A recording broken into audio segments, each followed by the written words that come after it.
Bharat Ratna doctor Bhimrao Ambedkar को कोटि कोटि नमन। ये कार्यक्रम डॉक्टर भीमराव अंबेडकर के जीवन पर आधारित है, जहां भारत की जनता के प्रति उनके योगदानों को पूरी सजगता से चित्रित और रेखांकित करने का प्रयास है। कार्यक्रम में दिखाई गई घटनाएं लब्ध प्रतिष्ठ पुस्तकों से ली गई हैं। इस कार्यक्रम के जरिए चैनल की ओर से एक विश्वसनीय, सजग और सकारात्मक प्रयास है कि डॉक्टर बाबा साहेब भीमराव अंबेडकर के जीवन की संघर्ष यात्रा एवं गौरव गाथा पूरे आदर के साथ घर घर पहुंचे और उनके योगदानों से सभी संपूर्णता में परिचित और आह्लादित हों।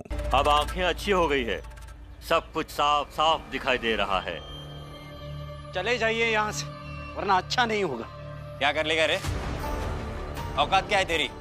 अच्छा, हमारी चाल की दो औरतों ने आपके समाज की औरतों का ये हाल कर दिया और फिर भी औकात की बात कर रहे हैं आप। और मेघनाथ जी, मुझे लगता है शायद आप भूल रहे हैं आपके दोनों बेटों का हमने क्या हाल किया था, याद है? कमजोर मत समझिए हमें। भीमराव, तुम्हारे आंखों के सामने तुम्हारे ऑफिस के मालिक के साथ ऐसा बर्ताव कर रहे हैं और तुम देख रहे हो, कुछ बोलोगे नहीं? सर, मैं आपके ऑफिस में काम करता हूं, इसका ये मतलब नहीं होता कि आप चाहे जो करेंगे और मैं बर्दाश्त करता रहूंगा, और वो भी मेरी ही चाल में आकर।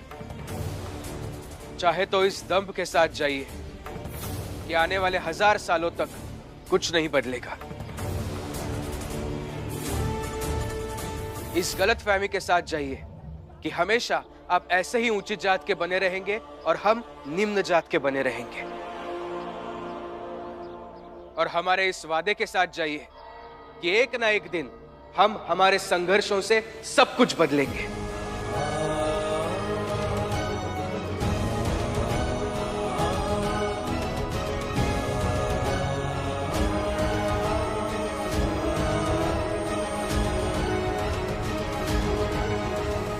बड़े अजीब हो भीम, कॉलेज में यही पढ़े हो क्या कि तुम्हारे मालिक ने तुमसे जो जो कहा तो सबका जवाब पलट के दो? सबका जवाब थोड़ी दिया है मैंने। अभी तक तो मैंने नायक किसे कहते हैं, दूसरों को नीचा दिखाकर पहनाई गई माला सबसे घटिया कैसे होती है, या फिर मालिक होना ये एक उत्तरदायित्व है, अहंकार नहीं, इस पर तो बात ही नहीं की और करना भी नहीं चाहता। जाइए आप सब। जाते हैं, लेकिन जो जंग तुमने शुरू की है ना, वो बहुत बुरी होगी और उसका परिणाम बहुत बुरा होगा। परिणाम बुरा होगा? परिणाम बुरा होने का डर उसे होता है सर, जिसके साथ कुछ अच्छा हो रहा हो। हम तो आपकी नजर में पहले से ही निम्नतम जिंदगी जी रहे हैं, तो हमारा और बुरा क्या हो सकता है? अभी भी अकड़ गई नहीं तुम्हारी भीमराव। सही कहते हैं, रस्सी भले जल जाए पर ऐंठन नहीं जाती उसकी। निकालूंगा, सारी हेकड़ी निकालूंगा तुम्हारी, बस समय आने दो।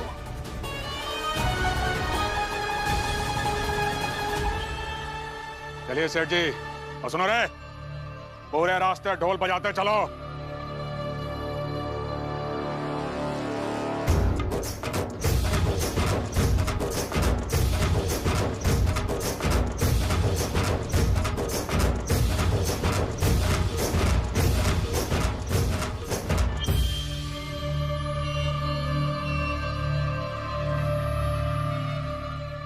लो, अब ये पूरी मिठाई तुम खा लो। तुम्हारे बदौलत एक नई लड़ाई शुरू हो रही है, एक जात की दूसरे जात से। लेकिन तुम्हें क्या फर्क पड़ता है? तुम खाओ खाओ खाओ। धमकी देकर गए वो लोग, तुम्हारे चक्कर में हम सब पिसेंगे। अच्छा, वो लोग एक बार आकर धमकी देकर गए तो आपने उनकी धमकी मान ली, लेकिन मैं रोज उठकर यहाँ संघर्ष करने की बात करता हूँ, सबको आगे बढ़ने की उम्मीद दिलाता हूँ, वो बात नहीं समझी आप कभी?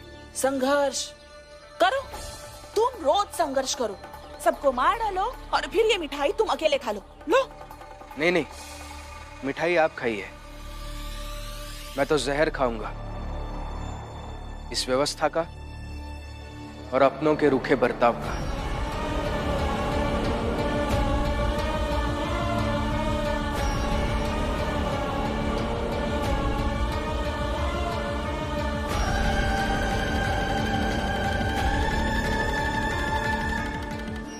गए भीम, ज्यादा महान मत बनो। आई अब धीरे धीरे अपना दायरा भूल रही है। एक माँ को अपना दायरा याद रखना चाहिए। अच्छा, नौटंकी तुम सब मिलके कर रहे हो और दायरा मुझे सिखा रही है? अब से ज्यादा नाटक कौन कर सकता है यहाँ? देख देख देख देख, तेरी बीवी सास को नौटंकी बाज कह रही है। संस्कारहीन औरत। बस रमा ने एक बार आपके नाटक को नाटक कहा तो यह संस्कारहीन हो गई। और आप अपने माँ होने का फायदा हर बार उठाती रहती है, वो सही है? मैंने क्या फायदा उठा? हाँ? यही कि आप कभी पागल थी ही नहीं, बस पागल होने का नाटक कर रही थी।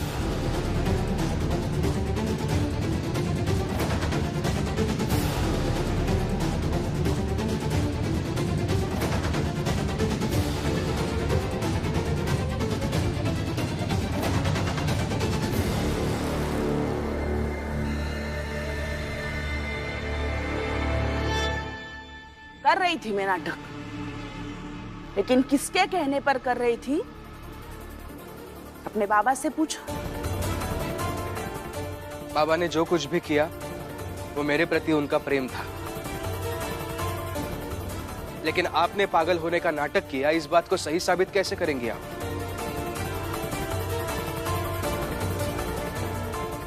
मुझे तो पहले से ही थोड़ा थोड़ा लग रहा था कि ये जीजाबाई पागल होने का नाटक कर रही है। हम हर बार अपनी मर्यादा का पालन करते रहे और आप हर बार अपनी मर्यादा तोड़ती रही। मर्यादा तोड़ रही थी ना मैं? तो सुनिए, आज मैं फिर से मर्यादा तोड़ रही हूँ। आपका प्यार पाने के लिए मैंने इस झूठ में आपका साथ दिया, मगर अब नहीं। अब मैं सयाजी महाराज के अधिकारी को जाकर बताती हूँ कि मैं ठीक हो गई हूँ। फिर ले जाए भीम को बड़ौदा।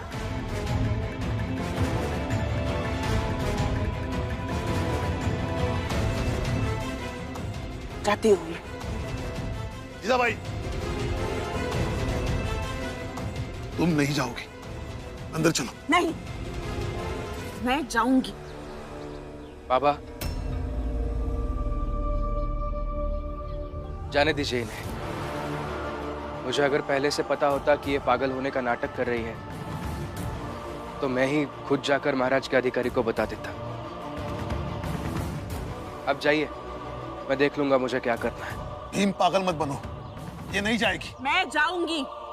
जाओ जीजा भाई, जाओ, खुश होकर जाओ। अरे हम सब है ना, हम सब बोल देंगे कि पहले जीजा भाई पागल थी, अब ठीक हो गई है। और क्या? हाँ जीजा भाई जाओ। नहीं नहीं जीजा भाई मत जाओ। जाओ जीजा भाई, मत जाओ जीजा भाई। जाओ जीजा भाई। नहीं जाओ, मत जाओ। जीजा भाई जाओ। नहीं जीजा भाई मत जाओ। जाओ जीजा भाई, जाओ जीजा भाई, जाओ। बाबा, मैं कह रहा हूँ इन्हें जाने दीजिए। किसी को रोकना गलत है और इन्हें रोककर कुछ फायदा नहीं होगा।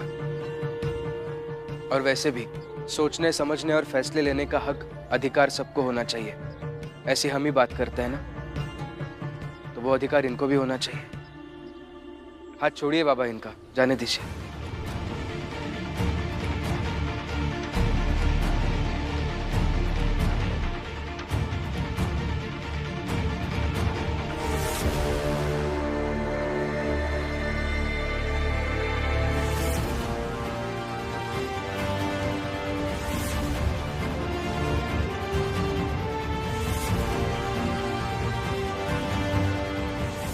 अब तो मैं जाऊंगी, जरूर जाऊंगी।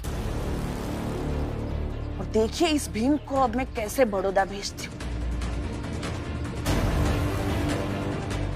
हाय, मत जाइए। हाय, मत जाइए। आई मत जाइए, मत जाइए आई। जीजाबाई रुक जा। आई मत जाइए ना, रुक जाइए।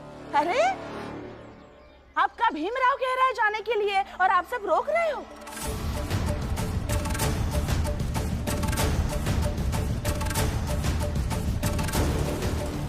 कम से कम आपके भीमराव की बात तो मानो।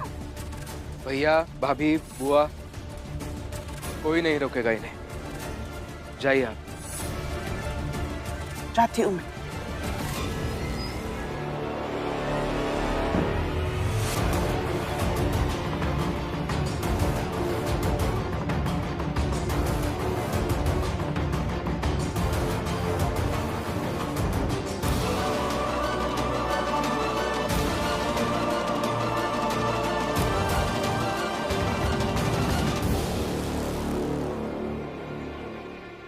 रमा, मैं काम पर जा रहा हूँ।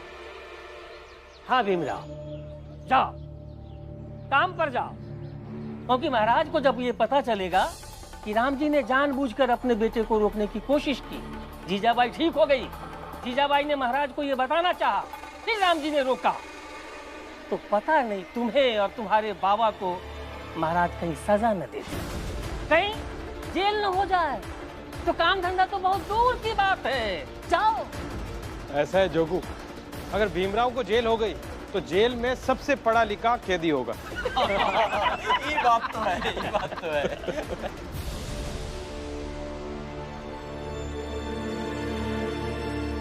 सुनिए ना, हम भी चलते हैं और हम महाराज से अपनी मजबूरी कहेंगे। हाँ, हम भी चलते हैं। हाँ भीम, हम साथ चलते हैं ना। हाँ भीम, हम सब चलते हैं। हम भी चलते हैं। हम भी। चलो, हम सब चलते हैं। नहीं, देखिए, आप सब जो मेरे लिए महाराज से बात करने के लिए तैयार हैं, आप सबसे मैं यही कहूंगा कि आप फिक्र मत कीजिए। अब महाराज का जो भी फैसला होगा हमें मानना ही होगा। और अगर सयाजी महाराज ने यह फैसला दिया कि मुझे जेल जाना होगा, तो मैं जेल भी चला जाऊंगा। लेकिन मुझे डर लग रहा है। रमा, डरने से समस्या का हल तो नहीं निकलेगा ना। और तुम्हारा यह डर भविष्य का डर है,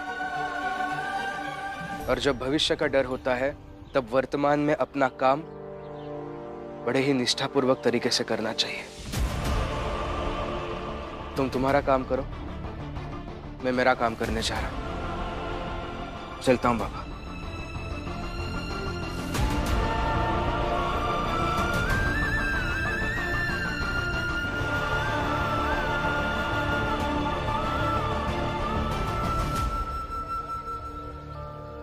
ये आई ना, पता नहीं क्या दुश्मनी उनकी भीम भाव के साथ, बड़ौदा चली गई। मुझे तो लगता है कि वो यहाँ वहाँ घूमकर लौट आएंगी, हमेशा की तरह बस डराने के लिए गई होंगी। नहीं बाला भैया, बाकियों के नाम पर वो लौट भी आती, मगर भीम के नाम पर वो कभी लौट कर नहीं आएंगी। और कहीं अगर हितेश काका की बात सच हो गई तो भीम भाव को सजा मिल गई तो, और बाबा को भी सजा मिल गई तो,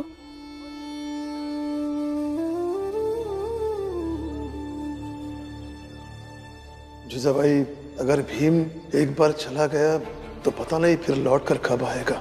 और मैं क्या कर सकती हूँ इसमें? तुम नाटक सोच लेती हो, सोचो ना कुछ नाटक, और मेरे बेटे को जाने से रोक लो ना। आज तुम्हारी कसम खाकर कहता हूं, अगर आज तुमने भीम को जाने से रोक लिया तो मैं तुम्हें वैसे ही प्यार करूंगा, वैसे ही तुम्हारे साथ रहूंगा, जैसा तुम चाहती हो, जैसे तुमने सपना देखा है। रुको भीम, और चले जाओ यहाँ से। तुम्हारे रहते हुए ही ये सब नाटक होता रहता है। चले जाओ यहाँ से। जीजाबाई, पागल मत बनो। अब देखिए पागलपन। बाबा रोकिए इन्हें, बाबा।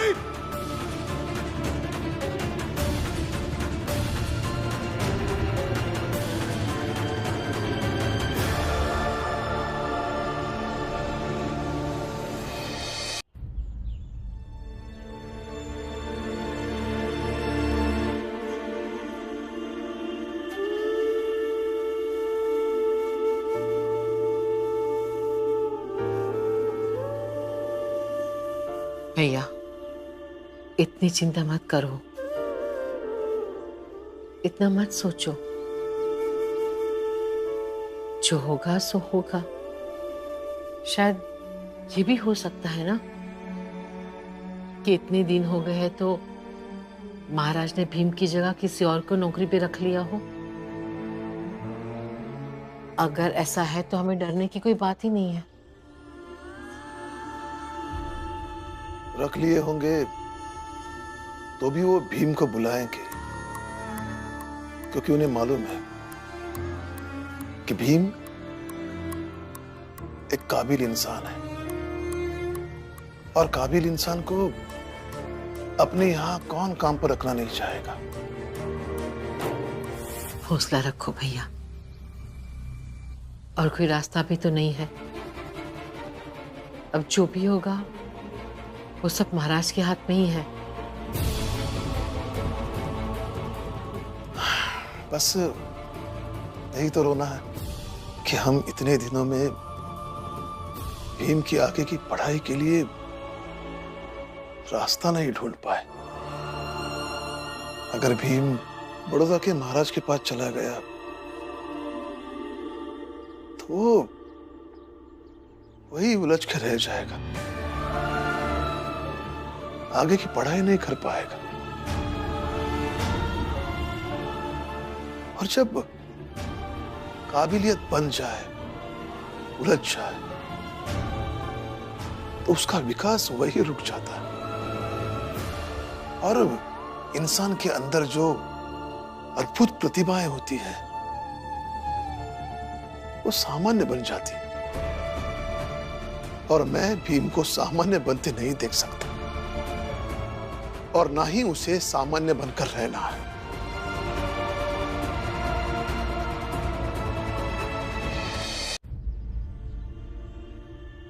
भैया, हमने आज तक इतनी मुसीबतों का सामना किया है, इतनी कठिन परिस्थिति में रास्ता निकाला है, कोई ना कोई रास्ता मिल ही जाएगा।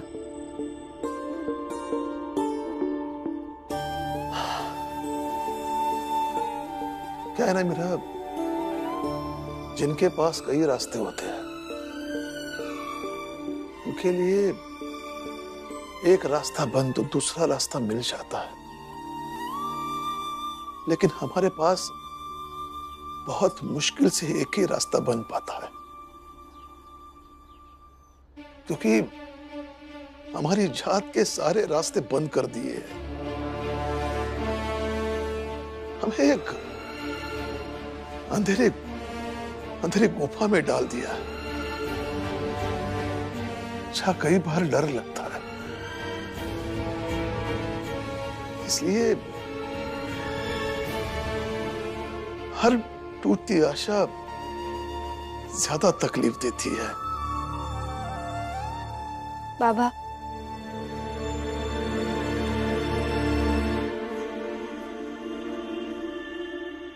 एक बात कहो,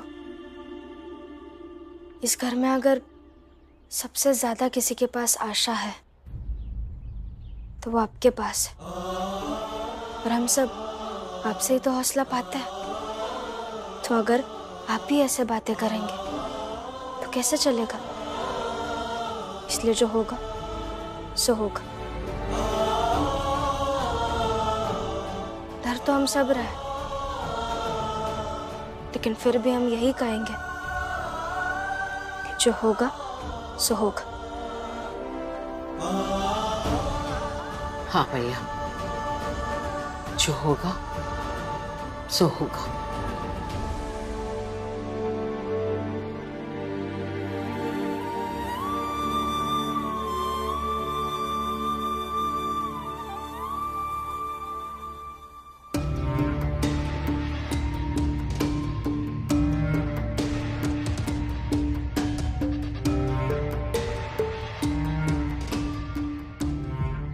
नमस्ते सर। तेवर तो बदल गए तुम्हारे।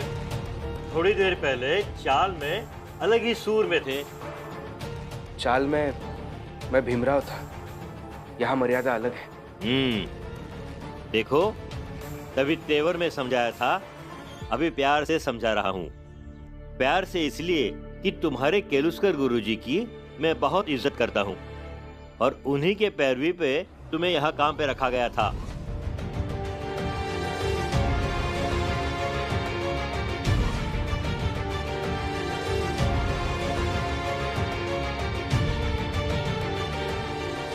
पढ़ा तो होगा भीमराव तूने कि हमारे शरीर के विभिन्न अंग है और सबके अपने अपने काम निर्धारित है। दिमाग का काम अगर पैर करने लगे तो शरीर बीमार हो जाएगा, या आंख अगर नाक बनने की कोशिश करे तो समझ सकते हो कि कैसा होगा। बड़ी समस्या होगी ना।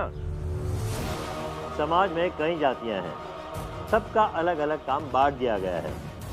निर्धारित अंग की तरह हो हम और तुम, तो जहां है वहां रहता है ना। ऐसे एक दूसरे की जगह जाने की कोशिश करोगे तो कैसे चलेगा? ये बात तुम जितनी जल्दी समझोगे ना उतना अच्छा रहेगा, समझे?